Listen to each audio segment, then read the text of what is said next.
My father always had a really big impact in my life, and about six years ago I lost him. And he was what I considered the real measure of a man. A good father, a good provider, and a good information guy. And when I was about 4 years old, he came home from work and Dreama had not been born, and I was still the baby. I still got to be the baby. And he came home from work and just was still in his work clothes, and I wore little overalls every day. So we went out on the back, our little back porch. Mom and Dad just rented a house, and we had a garden, and not a lot of street lights or anything. And even though it was getting dusky, the stars were beginning to show. And there was warm tomatoes in the garden. We didn't wash them. We just rubbed them off on our britches and had a salt shaker. And I remember I had juice dripping off my elbows because those warm tomatoes with the salt in them were just so good and still warmed by the sun. And just sitting there with me, Dad could make the whippoorwill sound, he could make the bobwhite sound. And he just looked up at the sky and he said, "Rhonda, there's the Big Dipper."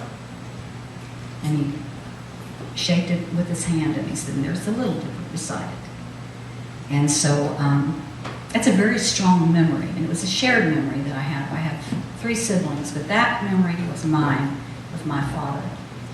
And a very precious memory, and just a time of information that he gave me. So about 11, 12 years later, we were driving through Vansburg, and we stopped at the stoplight. And by that I mean the only stoplight.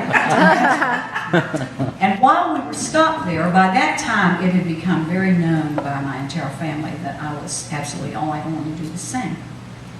And so out of the clear blue, just in the same spirit that he said, "That's the Big Dipper," and he drew it out with his hand, he looked at me and said, "Rosemary Clooney is a good singer." And that's all he said. He never elaborated. You know, we were very church-going Pentecostal people, and Rosemary Clooney did what we called worldly music, so Dad wasn't going to promote anything he thought would be bad to me, but he wanted me to know that woman could really sing. And years later, when I discovered her and just fell in love with her music and fell in love with her as a person, and with all of the hardships that she had, and I think about her almost not reviving her career because she was worried about being able to read her words through sheet music. I think what a waste and a loss that would have been to us all if she had listened to that fear, but she didn't. And she persevered and recorded many, many more recordings after that. But I was so glad that he gave me that bit of information.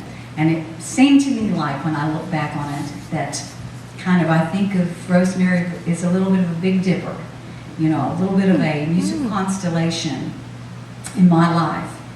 And one of my dad's favorite songs, and I'm glad I have an upbeat version of this because if I had a slow one, I'd cry, was called "I'll Be Seeing You." And so I'm going to do that for my dad.